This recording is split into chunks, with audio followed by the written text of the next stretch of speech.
ஒரு கல்யாண வீட்டில் போயிருந்தாங்க. சேனக்கிழங்கு ஒரு ட்ரை ரோஸ்ட் மாதிரி இலையில வச்சாங்க. எனக்கு வேற சேனக்கிழங்குனா கொஞ்சம் வெறியா பிடிக்கும். இவங்க கிட்ட ஒரு சின்ன பிரச்சனை தான். கட் பண்ணும்போது கொஞ்சம் கையரிக்கும். அதுவும் தேங்காய் எண்ணெய் போட்டால் சரியாயிடும்.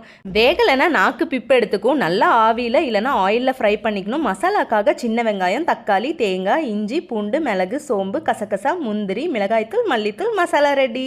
அதே கடாயில் கொஞ்சம் எண்ணெய் ஊற்றி கடுகு, ஜீரகம், தாளிப்புக்காக கொஞ்சம் சின்ன வெங்காயம், அரைச்சி வச்சிருக்கிற மசாலா, உப்பு தேவையான அளவு, சேனக்கிழங்கு போட்டு கேஸை சிம்மிலேயே வச்சிடுங்க. எண்ணெய் பிரியணும். ஃபைனல் டச்சா ஒரு ஸ்பூன் தேங்காய் எண்ணெய் ஊற்றி மிக்ஸ் பண்ணா இப்ப எனக்கு சோறு வேணும்.